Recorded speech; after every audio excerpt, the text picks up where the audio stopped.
Mga master, magandang balita para sa mga pensioners ng GSIS, pero hindi po para sa lahat, no?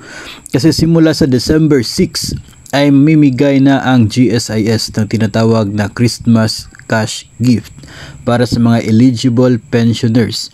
December 6 po yung simula ng pag-release ng mahigit sa 3.47 billion na cash gift ng GSIS para sa mga old age and disability pensioners. Makakatanggap ang mahigit 300,000 qualified GSIS pensioners bilang cash gift. No, katumbas po ito ng isang buwan na pensyon up to a maximum of 10,000 pesos. Ayon kang President and General Manager Vic Veloso.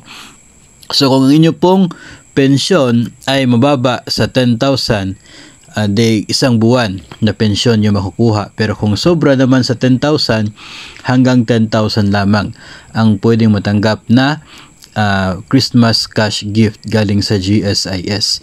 So narito naman mga master ang mga eligible na mga pensioners na mag-e-expect ng kanilang cash gift simula sa December 6. Ang first requirement ay dapat buhay pa as of November 30 ang isa pong pensioner, no? As of November 30, 2023 ay dapat buhay pa yung first pensioner para maging available o maging eligible po. Kapag suspendido naman ang pensyon as of December 31 dahil hindi nakapag-comply sa APIR or itong Annual Pensioners Information Revalidation, ibibigay ang cash gift pagkatapos mag-comply dito sa APIR, dito pong GSIS pensioner. Hindi eligible para sa cash gift ang mga survivorship pensioners, dependent pensioners, ito po yung mga anak below 18 ng namatay na member ng GSIS, pensioners under portability law, ito po yung pensioners na pinaghalo yung GSIS at SSS contributions, at yung mga tumatanggap ng pro rata pension. Ang mga bagong pensioners naman from 2019 hanggang 2023 na nag-avail sa immediate pension and 18-month cash payment under 8291 ay hindi pa eligible. Not yet eligible, not yet entitled para sa cash gift. Magsisimula lamang ang kanilang cash gift 5 years after the retirement date.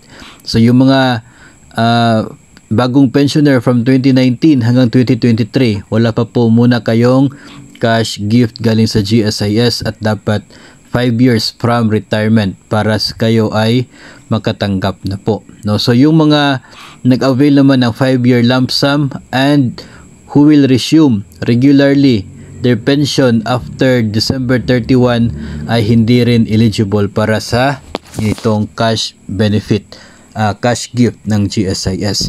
So kung nag-lump sum ka at yung regular pension mo ay hindi pa magsisimula, no?